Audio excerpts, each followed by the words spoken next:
그럼 계속 이어서 분석을 진행하도록 하겠습니다. 자, 그 다음에 이제 저희가 이렇게 성별을 먼저 구한 다음에, 자, 그 다음에 구할 게 각각의 수입 데이터를 한번 전처리 한번 해보도록 하겠습니다. 자, 먼저 데이터에, 자, 인컴이 수입 데이터죠. 수입의 디스크리브 기술 통계를 한번 확인해 보도록 하겠고요. 자, 총 4,313건의 데이터가 있고 평균이 283, 즉 283만원 정도가 되겠죠. 그 다음에 표준 편차가 206 정도 되는 것을 확인해 볼 수가 있겠고, 최소값은 0원이고요. 즉 돈을 전혀 벌지 못하는 것은 0원. 그 다음에 맥스치가 1,752만원이 최대 수입으로 나오는 것을 확인할 수가 있겠습니다.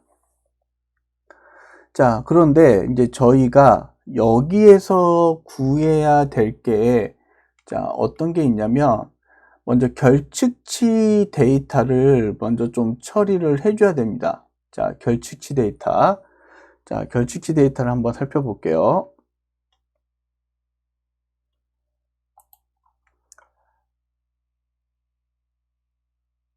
데이터에, 자, 결측치를 보기 전에 먼저 저희가, 자, 히스토그램을 한번, 자, 히스트플롯을 통해서 이 인컴 데이터의 분포를 한번 살펴보도록 하겠습니다. 자, 데이터는 데이터 확인하고 X는 인컴. 왜 그러냐면 지금 현재 총 데이터의 개수가 맞지가 않죠. 그렇죠? 데이터의 개수가 여기서는 총 13,144건의 데이터인데 반해서 인컴 데이터는 4,313건의 데이터밖에 없는 것을 확인할 수 있고요. 실제 이제 데이터 분포, 자, 인컴의 데이터 분포를 살펴보면은 다음과 같은 분포로 되어져 있는 것을 확인할 수가 있습니다. 뭐 거의 250만원 전후로 해서 이 분포가 좀 가장 많은 것 같고요. 그 다음에 앞에 좀 작은 금액의 분포도 꽤 높게 나오는 것을 확인할 수가 있겠습니다. 자, 그러면 실제로 이제 결측치 데이터도 한번 살펴보도록 할게요. 그래서 결측치 데이터를 한번 살펴보면은, 자, 데이터에 인컴에 isNA에 썸을 하게 되면은, 즉 NaN 널로 되어져 있는 데이터를 확인할 수 있고요. 총 8,831건의 데이터가 누락되어져 있다는 것을 확인을 할 수가 있습니다. 자, 그러면 이제 중요한 건 뭐냐면 결측치를 제거를 해야 됩니다. 자, 결측치를 제거를 해야지만 정확한 분석이 될 수가 있겠죠. 즉 응답을 하지 않은 데를 0으로 넣어서 분석을 하게 되면 어떤 상황이 발생을 하느냐, 즉 저희가 앞에서 EDA 수업을 할 때 즉 결측치 데이터를 처리하는 여러 가지 방법에 대해서 좀 살펴봤습니다. 0으로 처리하는 방법, 아예 제거하는 방법, 평균으로 처리하는 방법이 있는데 저희는 아예 지금 응답을 안 하신 분들은 평균 소득으로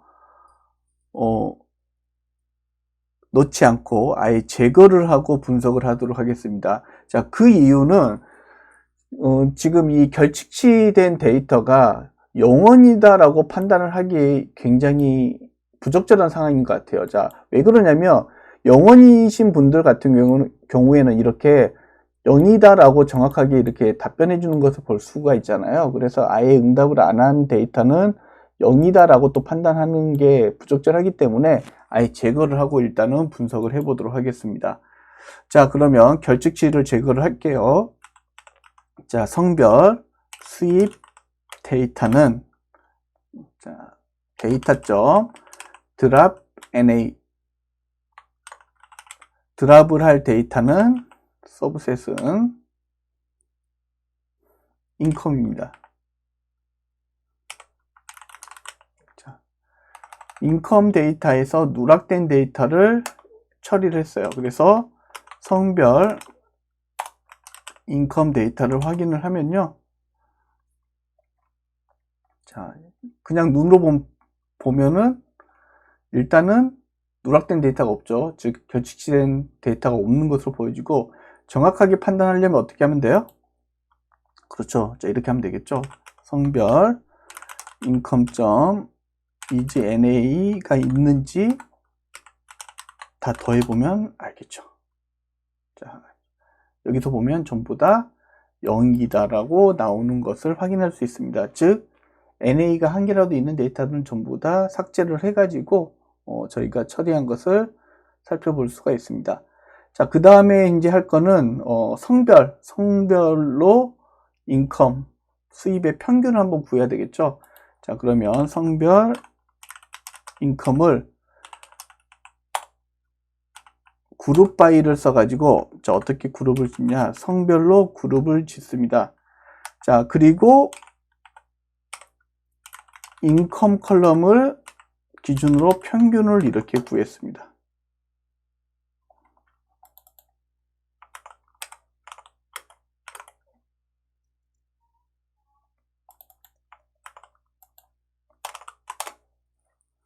자, 이렇게 구했어요.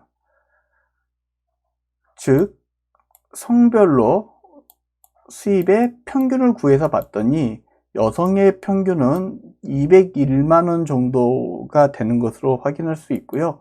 남성의 평균은 364만 원의 평균값을 가지는 것을 확인을 할 수가 있습니다. 그러면 이렇게 하는 것보다 또 당연히 저희가 시각화해서 살펴보는 게 훨씬 더 좋겠죠. 자, 그러면 성별 인컴을 시각화 한번 해보도록 하겠습니다. 자, 이 성별 인컴을 바로 플롯으로 해가지고 바플롯으로 어쩌 막대 그래프로 하고 회전은 0으로 주고 처리를 하게 되면, 자, 이렇게 확인할 수 있어요.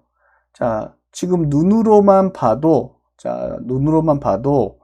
이렇게 남성이 압도적으로 뭐 이런 단어를 좀 쓰면 그렇죠. 남성이 여성보다 훨씬 더 많은, 평균 수입으로는 많은 수입을 얻고 있다는 것을 눈으로 확인할 수 있고요.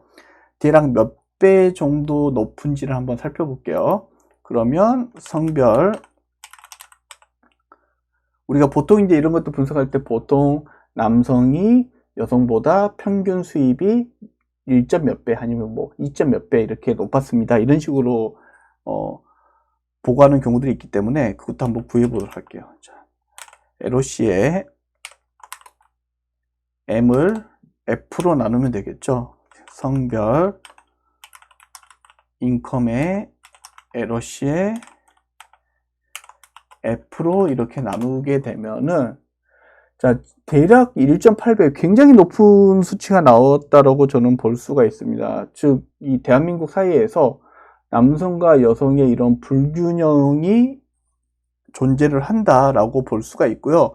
저희는 이제 이런 식으로 말하면 안 되겠죠. 즉, 정확하게 통계적으로 유의미한 수준이 있는지 없는지를 저희가 판단을 해야 됩니다. 그래서 우리가 T 검정, 즉 두 컬럼들 사이에, 두 집단 사이에 관계를 파악하기 위해서 우리가 T-테스트, 즉 T-검정을 하게 되고요.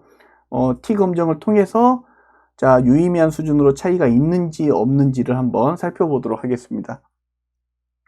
자, 그러면 저희가 임포트 scipy.stats as stats, 자, T 검정을 하기 위해서, 자, 파이썬의 scipy 패키지에 stats를 임포트해서 사용을 할 거고요. 즉 T 검정을 통해서 남성과 여성의 평균 수입의 차이가 있는지 없는지를 한번 분석을 한번 해보도록 하겠습니다.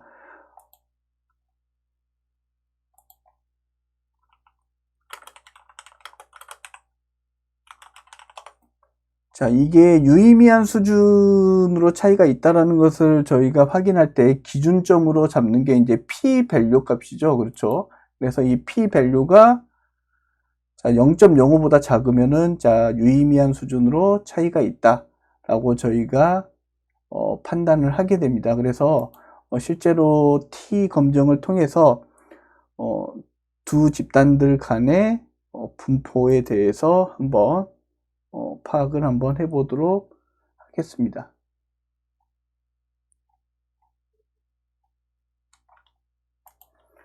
자, 그러면 계속 자, 이어서 하도록 할게요.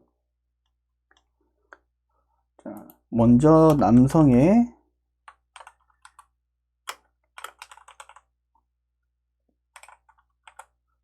데이터의 성별 중에 남성 데이터를 가지고 와서 혹시라도 누락되어져 있는 데이터가 있으면 자, 드랍 NA 해서 삭제하고요. 남성 데이터를 한번 살펴보도록 하겠습니다. 자, 그러면 이렇게 남성 데이터를 살펴보겠고요.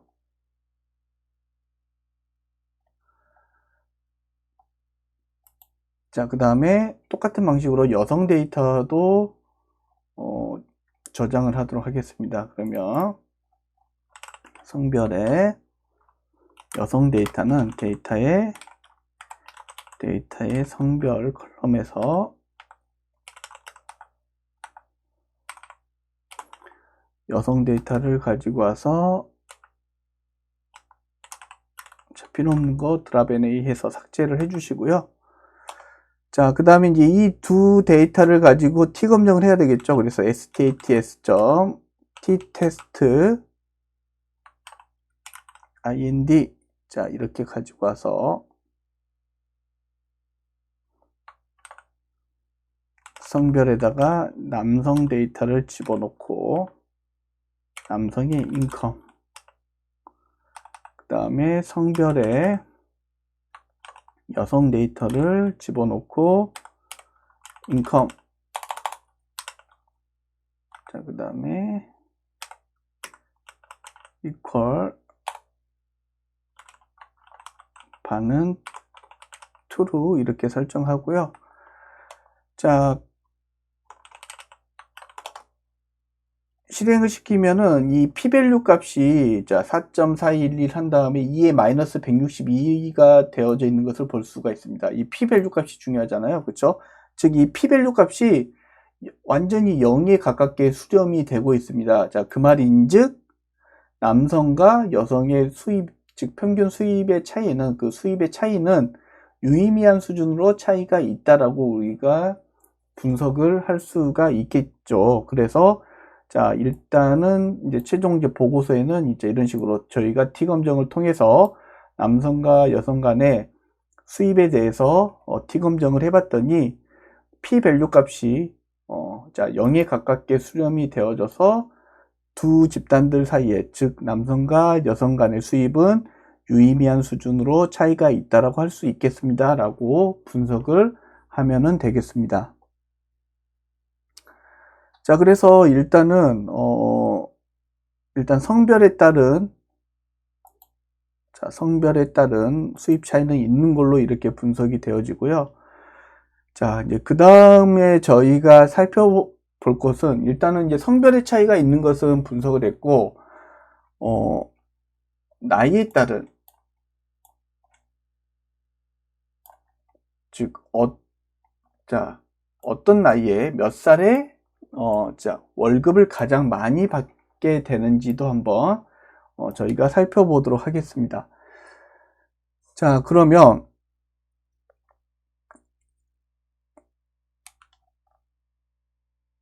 자, 실제 생년월일 데이터를 한번 들여다보도록 하겠습니다. 자, 생년월일이 아니라 그냥 태어난 연도 데이터만 지금 가지고 있는 것을 확인할 수가 있죠. 그래서 birth 데이터를 살펴보면은 연도 데이터만 있고요. 이 데이터에 일단은 자, 기술 통계를 한번 살펴볼게요. 디스크리브를 살펴보면은 자, 총 13,144건, 즉 모든 데이터가 다 응답을 했다라고 볼 수가 있고요. 1907년생부터 그 다음에 2020년생까지 응답에 참여한 것으로 보입니다. 자, 그리고 그러면 이 데이터를 연도 데이터로 두는 게 아니라 나이 데이터로 좀 바꿔서 분석을 하는 게 좋겠죠. 자, 이걸 하기 전에 연도별로 분포, 데이터 분포가 어떻게 되어져 있는지를 한번 볼게요. 즉, 연령 분포가 어떻게 되어져 있는지부터 살펴보도록 하겠습니다. 자, 그러면 데이터에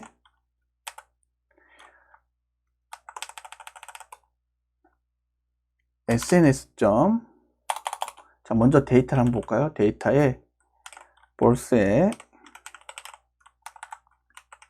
유니크한 값들을 일단 살펴보면은, 자, 지금 이렇게 되어져 있죠. 네, 이렇게 데이터 분포가 되어져 있는 거 볼 수 있고요. 자, 이거를 히스토그램으로 한번 확인 한번 해보도록 하겠습니다. 즉 1945년이 몇 명인지 1948년이 몇 명인지, 자, 이런 식으로 분석을 한번 해볼게요. SNS 점, 자, 이럴 때 이제 저희가 시각화를 활용한 ED 분석 방법이 올바른 방법이겠죠. 그래서 SNS 점 히스트플롯, 데이터는 데이터, X에다가는 볼스, 자, 볼스를 집어넣어 가지고, 자, 연령별 데이터 분석을 보면은 일단은 나이가 많으신 노령층은 그렇게 많지 않은 것으로 보여지고요. 물론 뭐 기준에 따라서 조금 다르겠죠. 그 다음에 뭐 1940년부터 2020년까지 이렇게 분포가 다음처럼 되어져 있는 것을 확인을 할 수가 있겠습니다. 자, 그러면 저희가 이 데이터를 분석을 하기 위해서 나이로 이제 데이터를 한번 바꿔보도록 하겠습니다. 그래서 age, 즉 나이 컬럼을 하나 만들어 가지고 현재 2024년도에서 이 데이터의 연도를 빼도록 하겠습니다. 실제로 우리나라의 나이는 이제 한 살을 돌 때 이제 더 먹게 되죠. 그런데 저희가 이제 만 나이를 쓰기 때문에 실제적으로 그냥 이렇게 태어난 연도만 빼가지고 나이를 계산을 하도록 하겠습니다. 자, 그러면 실제 데이터, 이렇게 해서 나온 데이터 점 헤드를 살펴보면은, 자, 실제 나이 이렇게 79세, 76세, 82세, 62세 이런 형태로 분류가 되어져 있는 것을 확인을 할 수가 있겠고요. 자, 이 나이에 디스크립을 한번 살펴보도록 하겠습니다. 자, 그러면 평균 54세로 되어져 있고, 그 다음에 가장 낮은 나이는 4살, 지금 현재 기준으로 2024년 기준으로 4살, 그 다음에 가장 많은 나이는 117세인데, 자, 이 부분이 조금 애매해요. 실제로 우리나라에서 가장 높은 나이가 117세가 있는지가 궁금하거든요. 근데 실제로 뭐 이때까지 살기는 쉽지 않은데 이걸 결칙치로 처리를 해야 될지 조금 애매한 상황이긴 합니다. 일단은 117세의 노령 인구가 있다라는 가정 하에 한번 분석을 하도록 하겠습니다. 이 부분들은 조금 더 분석을 해봐야 되겠죠. 자, 그러면 실제로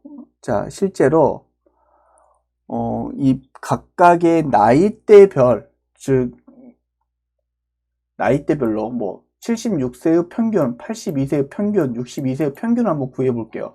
자, 왜 이 평균을 구하냐면, 자, 저희가 이제 구하고자 하는 것들이 어떤 거냐면 몇 살의 월급을 가장 많이 받을 수 있는지가 가장 필요하기 때문에 지금 이렇게 저희가 데이터를 한번 평균을 내 가지고 구해 보도록 하겠습니다.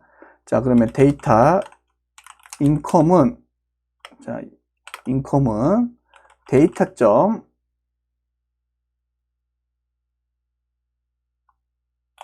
이걸 하기 전에 먼저 우리가 나이로 아까, 자, 히스토그램을 한번 살펴볼게요. 자, 히스트플롯은 데이터는 데이터, X는 age, 나이로 한번 살펴보고요. 자, 이런 연령층으로 되어져 있죠. 즉 80세에서 90대까지가 이제 가장 이렇게 많은 응답률을 보이는 것을 확인할 수 있습니다. 자, 그리고 뭐 이렇게 되는 것도 조금 의미가 있는 게 어떤 거냐면, 이게 낮 시간이나 이럴 때 뭐 조사를 하게 되면은 실제로 노년 인구들 같은 경우에는 활동을 하지 않고 집에 계실 확률이 높기 때문에 좀 이렇게 나이 드신 분들의 응답률이 조금 높은 것으로 이렇게 좀 확인도 가능할 것 같아요. 자, 그러면 자, 나이대별로 평균을 한번 구해 보도록 하겠습니다. 자, 데이터 인컴은 데이터.드랍 NA. 자, 서브셋은 인컴.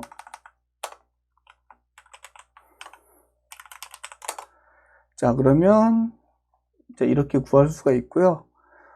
그 다음에 나이로, 여기 있는 이 데이터셋에서 나이로 그룹을 지은 다음에, 즉 같은 나이들끼리 그룹을 지은 다음에 평균을 구해 보도록 하겠습니다. 자, 데이터 인컴은 데이터 인컴에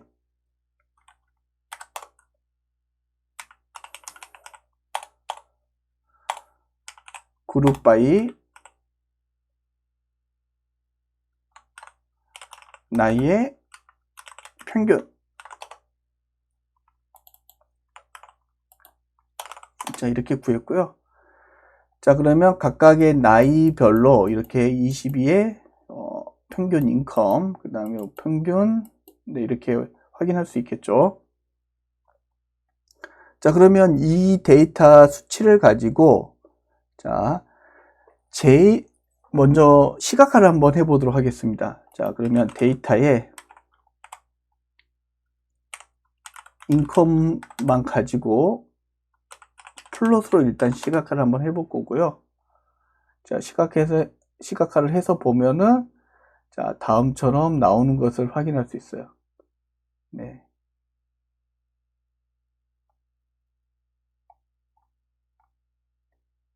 즉, 그쵸? 네. 2,000, 4,000, 6,000, 8,000, 10,000. 즉, 각각의 이제 데이터 번호가 어떻게 되어 있다. 뭐 이런 식으로 되어져 있고, 이렇게 봤을 때는 아무 의미가 없죠. 이거 분석하기도 힘들고요. 그래서 어떻게 할 거냐면, 자,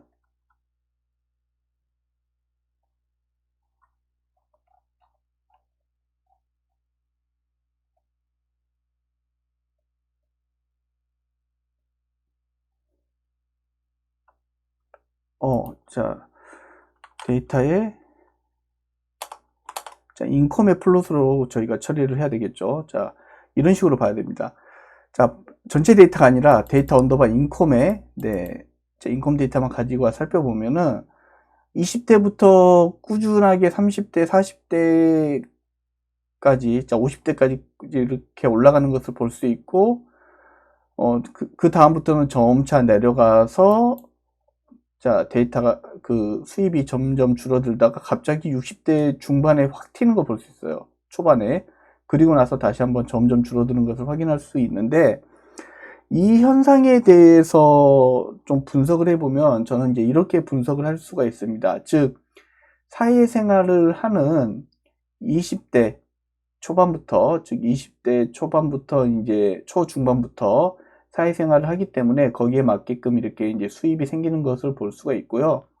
30대부터 왕성한 사회생활을 해서 계속해서 이렇게 수입이 꾸준하게 늘어들고 거의 40대 중후반에 맥스 값의 수입을 얻는 것을 확인할 수가 있습니다. 즉 40대 중반부터 50대까지가 가장 많은 수입을 얻고 있다라고 분석을 할 수가 있겠고요.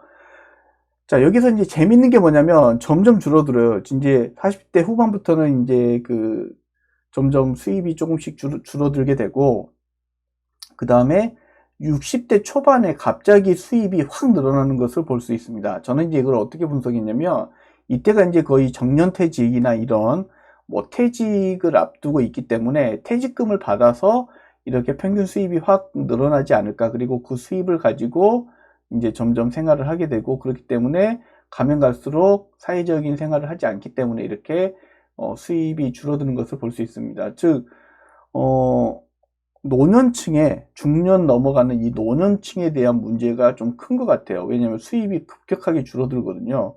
즉 이때는 경제적인 사회생활을 하지 않고 있기 때문에 수입이 엄청나게 줄어든다라고 보시면 될 것 같습니다. 자, 그러면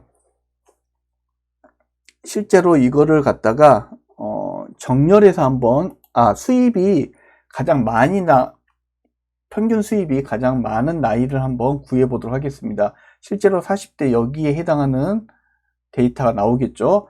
자, 그 데이터를 구하려면 데이터 언더바 인컴,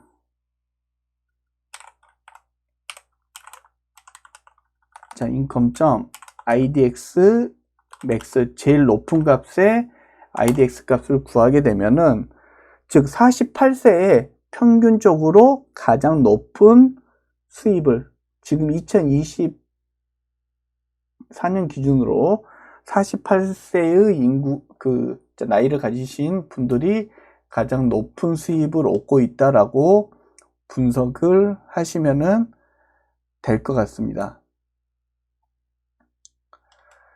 자, 그러면 저희가 이제 이 질문에 대한 답이 됐죠. 자, 몇 살에 가장 월급을 많이 받는지, 즉 48세에 가장 높은 급여를 받는다라고 저희가 분석을 할 수가 있겠습니다. 자, 이제 그 다음에는 연령대별로 한번 분류를 한번 해볼게요. 즉, 이 데이터를 30세 이전까지는 초년, 그 다음에 30세부터 60세까지를 중년, 그 다음에 그 다음을 노년으로 분류를 하고요. 각각의 자, 연령대별로 평균 수입, 급여 차이가 얼마나 되는지도 한번 구해 보도록 하겠습니다. 자, 그러면 데이터는, 자, data.assign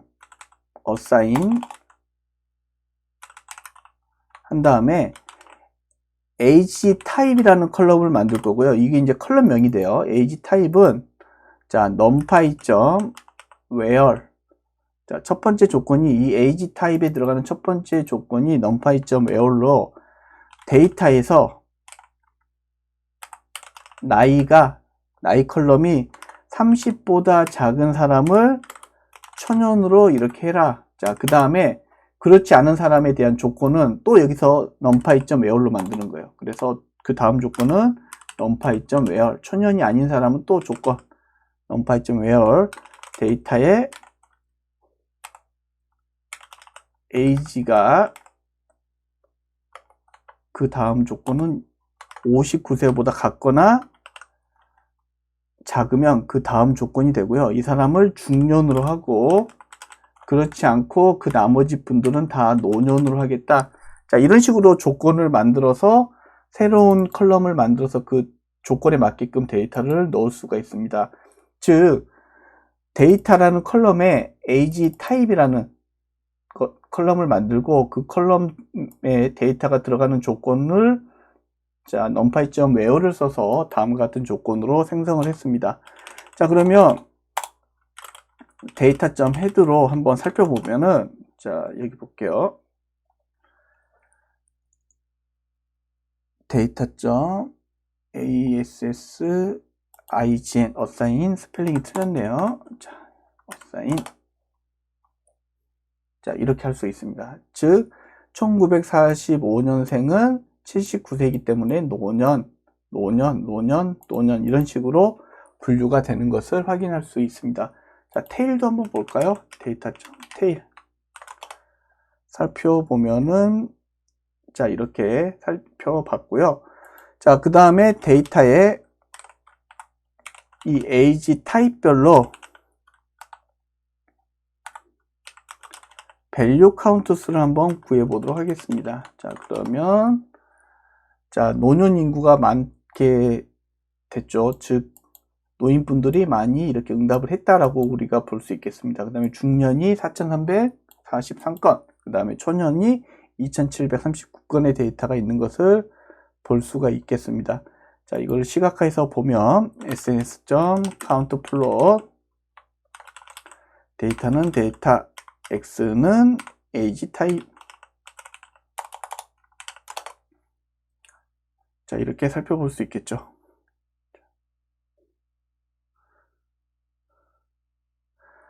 자, 그 다음에 연령대별로, 즉 age 타입별로 평균 수입을 한번 구해 보도록 하겠습니다.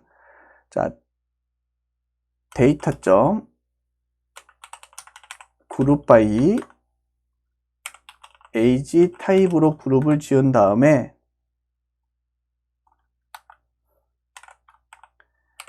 인컴의 평균을 구해 보도록 하겠습니다.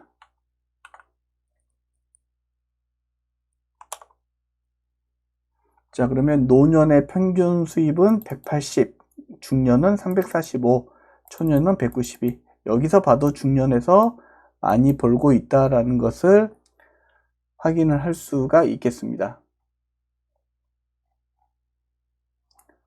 자, 그러면 여기까지 저희가 살펴보면은, 자, 각각 노년, 초년, 중년의 평균 수입에도 큰 차이가 있다라는 것을 저희가 확인을 할 수가 있고요. 저희가 이제 조금 쉬었다가 이 다음에 이제 계속 이어서 분석을 할 부분은 실제로 초년, 중년, 노년의 성별 간에도 평균 수입이 얼마만큼 차이가 있는지, 즉 초년의 성별의 차이가 많은지, 아니면은 중년의 성별의 차이가 많은지, 아니면 노년의 성별의 수입 차이가 많은지도 한번 분석을 해 보도록 하겠습니다. 잠시 쉬었다가 계속 이어서 하도록 하겠습니다.